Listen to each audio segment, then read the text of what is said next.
This is a Musclecat Media production.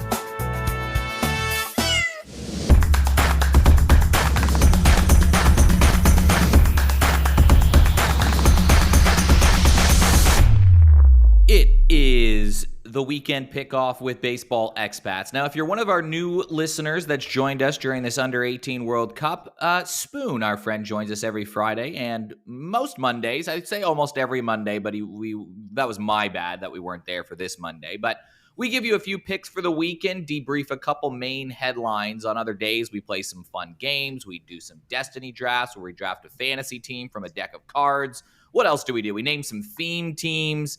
But mainly we do some MLB picks and discuss some, some hot button issues in more of a fun way. So thanks for joining us. Don't forget to like, subscribe, and recommend. Spoon, I'm going to bring you in right now, but I'm going to lead with you with your trademark sentence.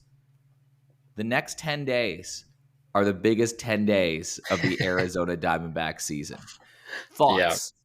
Yeah, they sure are. I mean, it's so frustrating to think that, I was looking at it today. Corbin Burns was having such a good season and he gave us 7 starts before going to the IL. Top 3 relievers all went down in April. To be 3 games out of the wild card at this time of the year with your 5 best pitchers gone for the season, your 2 best hitters or 2 of your best 4 hitters traded away at the deadline. I don't know if you saw Lourdes Gurriel did his ACL a couple of weeks ago. How is this team 3 games back? In typical fashion for me, it's going to be just one of those frustrating what could have been because I don't think they are going to make it, but they're not going to miss by more than a couple of games. Dude, I'm giving absolutely no credit to the Arizona Diamondbacks for being in this race. They are 73-74. They played 500 ball for the last bit of a month, and they are 3 games back of a wild card spot. And that is how we're going to open the show today. We're going to play a math game with you, and then we're going to get to our picks. Now, I'm giving no credit to any of the following teams for being within 4 games of a wild card spot. The St. Louis Cardinals, they're 72-75. Arizona, 73-74. And then the Giants and the Reds are both 74-72. It has everything to do with the New York Mets, who have lost 6 in a row, are 76-61, and teams are literally playing 500 ball and gaining on them weekly. So, Spoon, we have 15 games to go for the New York Mets. Mm-hmm. The first part of our math game is we're going to determine right here, right now on this pod, how many wins the New York Mets will have at the end of the year. I have their schedule up. You know their form. And then we're going to work backwards, and we're going to find the team who could dethrone the Mets. But first, can we agree that the Padres and Cubs are in their wild card spots? Oh, 100%. Like you said, no one's storming home trying to claim a spot. It's that the Mets are trying to lose it. So I think at absolute most, there's one change, right? So we're going to agree that the Brewers, Phillies, Dodgers, Cubs, and Padres are in. Now, the Brewers are probably going to win their division. Phillies are probably going to win their division. Dodgers might not win it with the Padres, but that's pretty much set. So the New York Mets, their schedule, they have 15 games to go. They've got 3 games this coming weekend versus Texas, an intriguing game for Texas too. More on that later. But their remaining schedule, 3 games versus Texas, 3 games versus San Diego, 3 games versus the Cubs. Those are the ones that are above 500. And then they've got 3 games versus the Nationals, 3 games versus the Marlins. So, Spoon, I'm not reading their order of schedule. We're just going through what it is. So, actually, I might as well pull up their schedule in order. I just wanted to give you the rundown. How many wins will they get this weekend at home versus the Rangers? Quick, don't overthink it. Just tell me. 1. Okay, so they're 1-2. Then they're going to go to the Padres. They're at home. How many are they going to win? 1. So they're 2-4. Then they're at home versus the Nationals. So they are going to be, 4-5. Then they're on the road versus the Cubs, who are in a race. 1. So they are 5-7. Then they've got the Marlins on the road to end the season. And the Marlins aren't that bad, man. Yeah, I mean, they could run into a Yuri Perez and, a couple of really good starting pitchers and probably be mismatched. I'm going to say 2, even though I think it could be 1, but let's be generous. So we are saying that optimistically, we think the Mets, I agree with you, by the way, are going to win 7 more games. Mm-hmm. That puts the win total at 83. That means that we need 84 wins or possibly more if we're working back from one of the Cardinals, Diamondbacks, Giants, and Reds. This is the game we are playing. Let's start at the bottom. The Cardinals, Spoon, help me prognosticate this before I put my bet on it. They have the hardest schedule left. They got 6 games versus the Brewers, 3 versus the Cubs, 3 versus the Giants, and 3 versus the Reds. They have 15 games left. They are currently sitting on, 72 wins. Are they going to win 13 of 15 games to get in, or 12 of 15 games? Yes or no? No, they'd win 5 at most, I think. So we're getting rid of the Cardinals right away? Yeah. Okay, we'll come back to the Diamondbacks later. Let's just go to the Giants, who have, let me see, they've got 7 games versus the Dodgers, but they've got the Rockies, Diamondbacks, and the Cardinals. They have 16 games to go. They're currently sitting on 74 wins.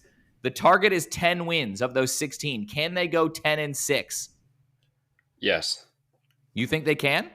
Yeah. I mean, I've got 6. Let's call it 5 of 6 between the 3 against Cardinals and 3 against the Rockies. There's 5. And they'll take 3 probably from 7 against the Dodgers because they just come to play in those games every single time. And one of those series is at home, and that's 8. And then 2 of 3 in that middle Arizona series gets them to 10. All right. I like it. What about the Reds? I think they're really clearly in the 8 to 11 range. Yeah. So I think 10 wins, 84 wins is going to get you in with a chance here, man. Yeah, I really do believe that. It's definitely there for the Giants. So the Reds, they've got 3 games versus the Brewers, 4 games versus the Cubs, and then they've got 3 versus the Pirates, 3 versus the A's, 3 versus the Cardinals. I think they go 4-2 versus the Pirates and the A's. I think they beat the Cardinals, the Reds. So there's 6 wins. They are the same. They need 10 wins. So can they win 4 of 7 games versus the Brewers and the Cubs, the Reds? Are they good enough? No, I don't think so. So you like the Giants on the outside looking in before we get to your Arizona Diamondbacks. At the moment, I think the Giants are the best case. Wins, man. 11 wins the Diamondbacks need in their final 15 games. They have to play series. Is that possible? Do you think this team can win 11 of 15 games to get in? They play the Phillies. They play the Dodgers. They play the Padres. They play the Giants. Sorry, I'm getting a phone call. Who's calling me during a pod? Reject. Then they're also playing the Minnesota Twins. So the Twins, Giants, Padres, Dodgers, and Phillies. That's a tough run home, dude. I'm not sure they're getting 11 wins out of that. What are you feeling? Brutal. But look, in D-backs fashion, they probably will win 11 games, but the Giants will go and win 12. I think whatever tiny chance that is there, I think BREF had it at like 5% as of yesterday. That was before the Mets lost again. I think you've got to sweep Minnesota this weekend, right? Like that, the math changes really quickly. If instead of going, 11-4 or 11-5, you need to go 8-5 like that. I think that changes dramatically if they can sweep a Twins team that's thrown the towel in for the season. It doesn't make it any easier that you still have to go, you've got the Giants and Philly at home, then you've got the Dodgers and the Padres. Like that, it's a brutal run home. I don't think it's going to happen. I think they will go close, frustratingly close, but any chance they have has to start over the next 3 days in Minnesota. How badly do you hope the Dodgers are hoping that nobody charges into the playoffs? Like, ideally, everybody's 500 and the Mets limp into the playoffs and the Dodgers get to play a limping Mets team. If I'm the Dodgers, I do not want to pay a Giants team that won 11 of 15 games to get into the playoffs, or a Diamondbacks team that won 12 of 15 against good opponents. And swept them 2 years ago. Right? Because how many times do you see in the playoffs teams that just sneak in? The Diamondbacks did it a couple years ago. The Rangers did it a couple years ago. You get hot, and then you just keep swinging, and you keep that momentum going. Like, once those good vibes are going in a clubhouse, it's tough to get rid of them, and you feel so good. You made the playoffs. All of a sudden, you say, why not us? And you almost have this carefree mentality. So any of those 4 teams, you kind of like the Giants, you think? They've been hot before. What are they paying to make the playoffs right now? I'm trying to check. I think because there's a game on right now, they haven't fully fleshed out all the futures markets. That was the case on 365. Let me have a real quick look. I think because they don't split it NL and AL, and because the Mariners are in that race and they're playing right now, I think they're all gone. But let me What's the score of the Mariners game at time of recording, by the way? Still 4-4, and if we're talking about teams getting hot, I think the Mariners are definitely a team to talk about, because if they pull this off right now, I think that makes it 7 or 8 in a row. It would make it 6 in a row. But here's the thing, man. Like, I have been banging the drum, and you have too, of the Texas Rangers all year. In fact, I have a World Series bet that I have on Texas to make the World Series and one to win the World Series. I also have them to make the playoffs that I put on the first week of July. I've been waiting for them to get hot. They've won 4 in a row. They've won 7 of their last 10. They're looking really good. But goddamn, man, like the Mariners all of a sudden, they've won maybe 6 in a row at time of recording, 5 at the time of recording. They're in the middle of that game. And all of a sudden, Texas, though, I mean, they're going to be either 1 or 2 games back of Seattle/Houston to make the playoffs. Texas could still win the division, which is crazy. So how are we feeling about the Texas Rangers for a chance to make it?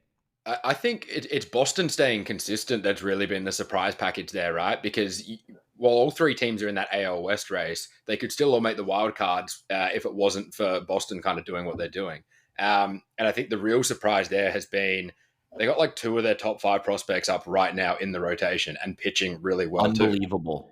Too. Like the lineup is like constructed of Alex Bregman and a bunch of kids. And you don't really see that working that long at this time of the year. As far as, you can see it right now with Miami, with Washington, with a view to next year, but Boston are doing it in the middle of a playoff race, and it's working. So I think that's probably the little wrinkle that definitely wasn't on our cards when we were talking about Texas about 6 weeks ago.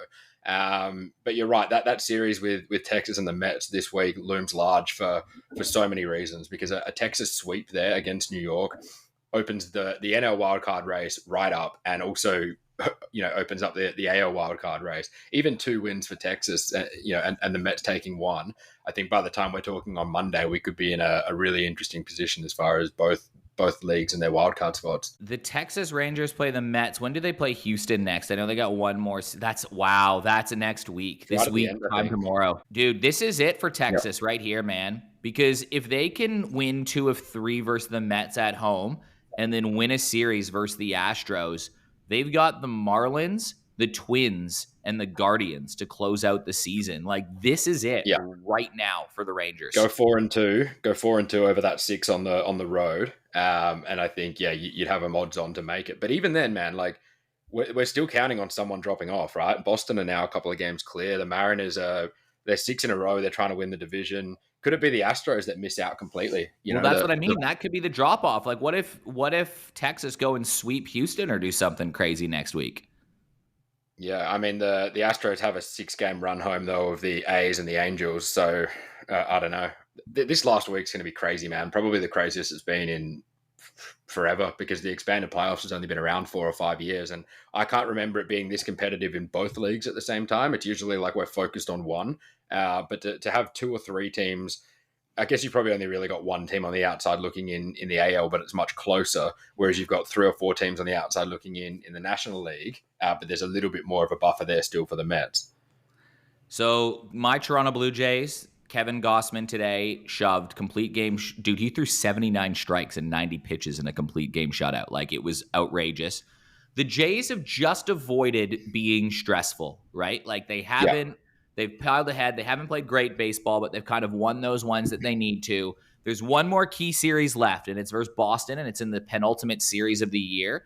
I've got something to tell you, man. I'm going to those games. You're going? I'm going to be there. I'm going to be at Rogers Center.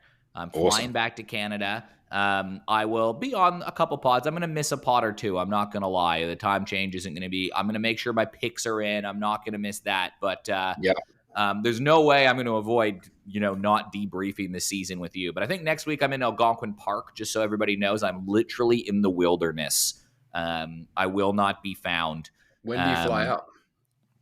Well, I fly out on Monday, so I'm going to miss Monday. Mm-hmm. The current plan is this. I talked to Rolsey about this, and for all our listeners. So what day is it today in Australia? Friday. What ended an hour ago in Australia? The American football game.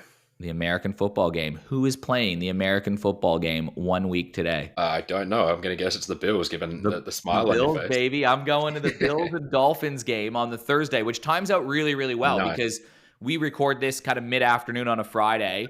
I will be buzzing coming back from the Buffalo Bills game, going with my dad. So the plan is to literally get across the border, come there, jump online, record a pod with you boys on the Friday. I'll give you my experience from a Buffalo Bills game and talk to my guys over there. And then I'm going camping for 3 days. So I'm going to miss the Monday one. But that's the plan right now is I'm coming back after the Bills game, and it's going to be like midnight, 1 a.m. But that's when we get back anyways. And I'm going to be like, all right, boys. I'll be half cut and pumped up for it. So I can't wait to speak to you guys after the Bills game.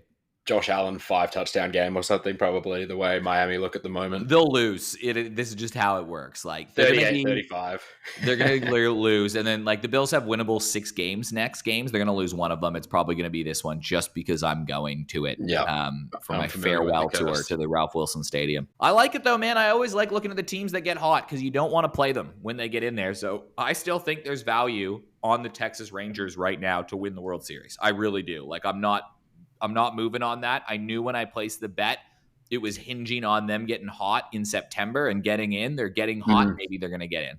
19 for the AL is not bad because, they can run into the Dodgers and lose there, but you still get 19-1. Like, are you saying there's anyone, I know you're a Jays fan, are you saying there's anyone in the American League who's that much better than Texas? Like, I don't think so. The Tigers, if they get in, they're probably playing. Well, it that. depends. If they win the division, that changes the equation. But if they get in as that last wild card spot, which I'm kind of hoping, they're playing either the Tigers and the Jays. And the Jays and Tigers have been anything but hot heading into the playoffs. Yeah. Like, we need to see something from these division leaders to get that mojo going.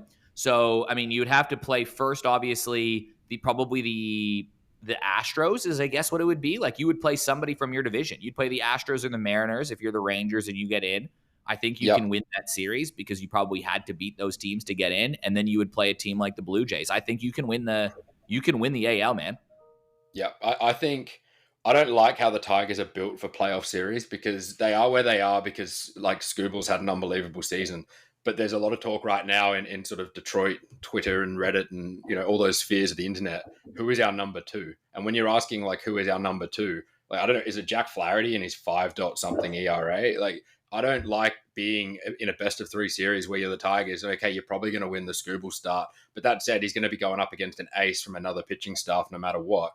Do you like your chances in game 2 or 3? Compared to a Blue Jays scenario where they've got the opposite problem, like how do we jam our best 5 guys into a 3-man rotation. So I can't have Tigers at 440 favorites to win the American League by any stretch when I think, your Rangers have got a better 1-2-3 rotation in DeGrom, Eovaldi, and Merrill Kelly.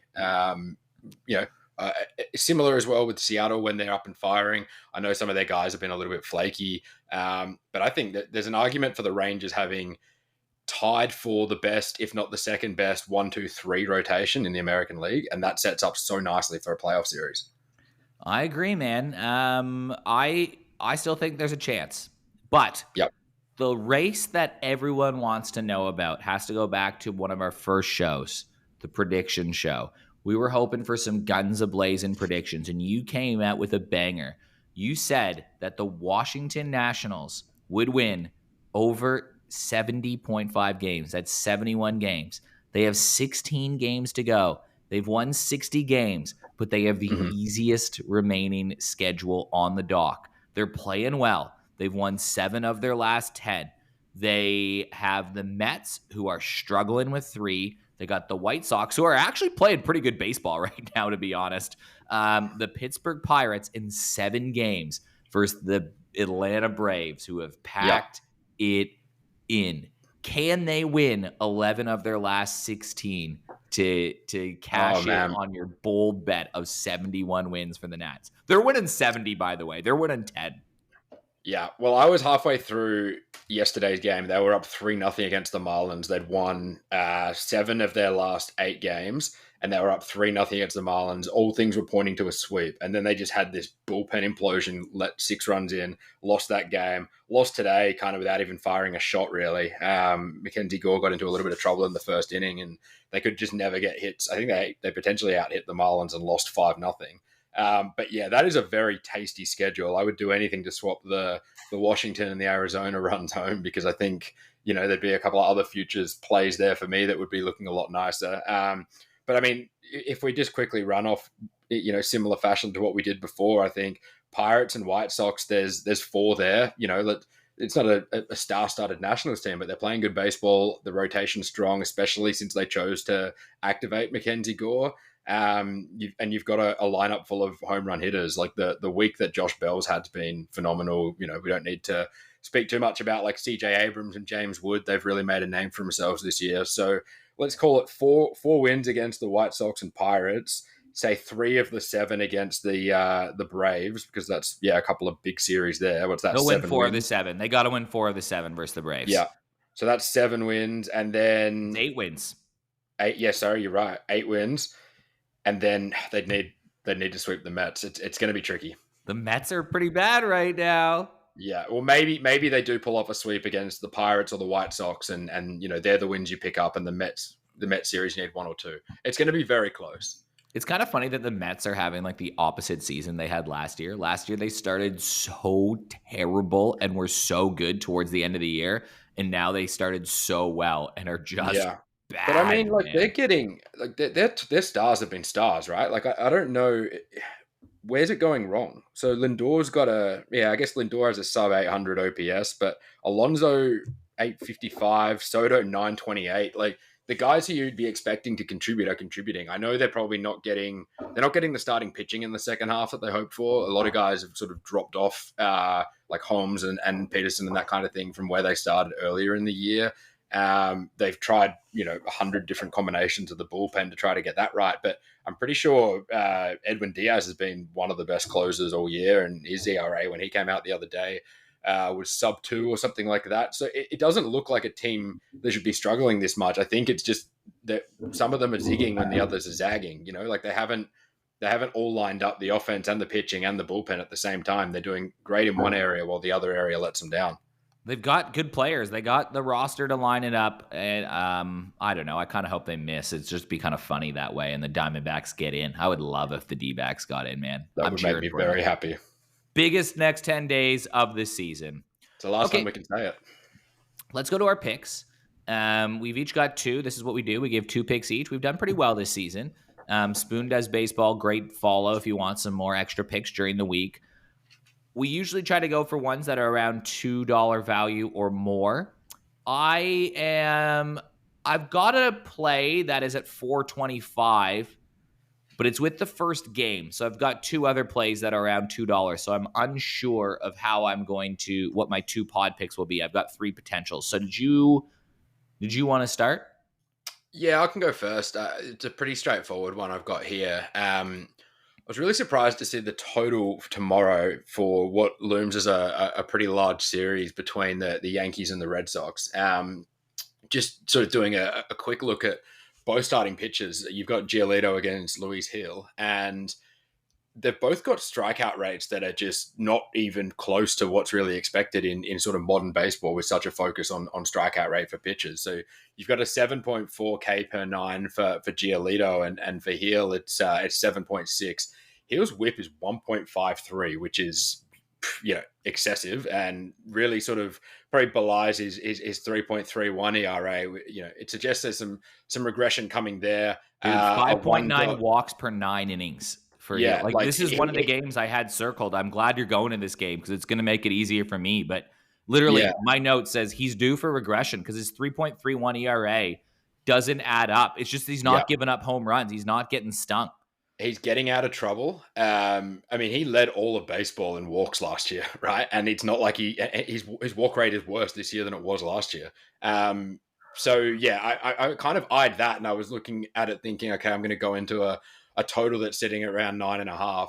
It was sitting at 8.5, and I was looking just before, which I think is crazy. Like the home run pop, it's a hitter-friendly park. The Aaron Judge hit 2 home runs today. I think Stanton got a hold of a couple as well. There's genuine pop up and down the lineup for both teams. And if you're going to walk a couple of guys, those aren't going to be solo shots, right? They're going to be 2 and 3 run sort of shots where if we're just chasing 9 runs, that could happen in 3 or 4 swings of the bat. So look, nothing super sexy, not a massive price or anything like that, but right around the $1.90 mark to get over 8.5 in a game where I think it could go well above that, I thought was a pretty safe inclusion for our slate this weekend. Dude, I completely agree with you, but the one I was actually looking at was the Red Sox win, because I think getting the Red Sox at 205 while at home and playing pretty well, and you just rattled off all these reasons why the other team's starting pitcher isn't looking so good, and you can get the win and over 8.5 for $4.25. Yeah, I like it. It's also probably not a bad one to look at just isolating the offense for Boston and just taking on Louis Hill and just potentially playing the team total as well, because that'll probably be right around the 4.5 mark of a quick look. But I assume it'll be 4.5 at potentially plus money.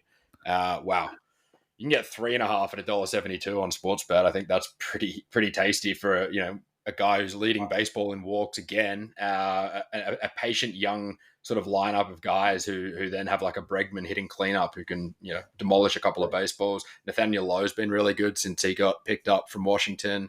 Yeah, Dude, I have I one feel more like for they've you got for it wrong. this. What do you think the Yankees bullpen ERA is since July 1st? 5. 5.77. Yeah, and they I went out and think got that's a good total. Like yeah the Red three and a Sox are half, going to man. score some runs tomorrow, man. You can get 4.5 alternate at 220. That's yeah. I mean, if you're assuming they're going to contribute over half of an 8.5 total, but you're isolating the matchup that we like more and taking the 220, maybe we just do that. Maybe we scrap the 180 at the $1.80 8.5, and we just focus on the Boston team total 4.5 at 220. I like that. Let's go over 4.5 at 220 Red Sox. Yeah. Makes it easier for the way I'm going to go too, because I'll just eliminate my Red Sox pick from there. But I'm in agreement for all those reasons. I'm going to start with my simple one, and it's the Reds and the Athletics. I was surprised to see the Reds at 2s straight up to win the game. I actually couldn't believe it. Like, the Reds have to win this game, right? They have to win this. They're in a playoff mix. They're playing the Athletics, and they're the underdogs. And Brady Singer has a 3.98 ERA this year, but he's allowed 1 or 0 runs in 6 of 8 starts. So he's been playing well. He's a friend of the Destiny draft. Mhm. And JT Ginn has a 4.95 ERA in 9 innings. And at home, he's got a 6.64 ERA. A Wow. 6.64 ERA at home. And his team is favorite. I couldn't believe it. So I'm just jumping on the Reds at 2s. Yeah, I think that's pretty hard to argue. It's just made me realize it's funny when we're looking at splits for that A's team. Do you remember like when we very first started recording at the start of the year? And I don't think anyone, including Vegas, had really cottoned on to the park factor that was Sacramento, because you could just get over 8 in like every single game, and we were like, "Hang on, guys, this Done is by like the another third inning. cause." Yeah, this is another cause. And we were just smashing the overs and kind of tipping that pretty regularly for a while. Now you'll very rarely see a total. I mean, like Brady Singer's pitching tomorrow, and he's It's been great, 10. as you said, and the total's 10. Yeah, like it's literally having a cause effect all over again. And it took them a little while to cotton on. So yeah, listeners out there, if there's ever a time to follow a trend, it's early in the year when we're catching it, because we might be potentially some of the first to do it. But I agree with you on all your points. It's a must-win series for the Reds. They are playing some really good baseball recently as well. Big series win against the Padres at Petco, big series win against Toronto, big series win against the Mets. They're consistently taking 2 of 3. And I think they can endeavor to sort of start the same tomorrow with a win. I couldn't believe it. Anyways, let's move on to your next pick. Okay, so the way I'm going tomorrow is probably a name I haven't mentioned in a little while now, but he's just consistently been plugging away. I'm looking at a series that has started today. It's that Mariners Angels series that we've sort of touched on before. I don't know if that game must still be going. I saw 4-4. Still 4-4. Yeah, on top of the 11th. Didn't the Mariners play? Yeah, the Mariners played a 13-inning game yesterday, and now they're in the 11th today. That bullpen is going to be taxed, so there might be a little bit of an edge there, but it's not the way I'm going to play. I'm going to play Kikuchi, and I'm going to play his strikeouts, because he's actually dropped off a little bit in his strikeout rate recently, but he's been coming up against some teams that aren't massive strikeout teams. So if you look at his recent matchups, like he's gone against the Astros, who are a pretty strong strikeout prevention team and have been for a while. I think there's a start against Texas in there somewhere as well. Tomorrow he takes on a Mariners team that 23rd in baseball on K rate, and they strike out more at home than on the road. And not a lot of teams are in that basket, but their rate jumps from 22.3 on the road to 24.1 at home. And that actually has them second worst in baseball at home for strikeout rate. So I was looking at Kikuchi over 5.5 strikeouts at $1.97. I thought that was quite generous, given there is a lot of swing and miss in the Mariners lineup, and it doesn't take more than 3 good frames for him to be right around that mark. I like that. And he has regressed a little bit lately, so he's kind of due for a bounce back, and I love looking at bounce back guys. Yeah, you haven't been able to get 5.5 for him all season, especially in a matchup like this where it's against a plus team. Like I've seen him at 6.5 against your Torontos and your San Diegos, who are great strikeout prevention teams. So to get 5.5 against the second worst home strikeout side in all of baseball just felt like a little too much of an overcorrection. That's big value. My last one, I'm going with the first game tomorrow, so you're going to have to get on it early. And it's a day game. The Chicago Cubs, they are playing the Tampa Bay Rays. The wind forecast looks like it's going to be blowing out. You never know when it goes to game time. So Rays are sending Shane Baz to the hill. He's got a 4.94 ERA this year, and he's allowed about 3.5 walks per 9 innings, gives up a home run and a half per game.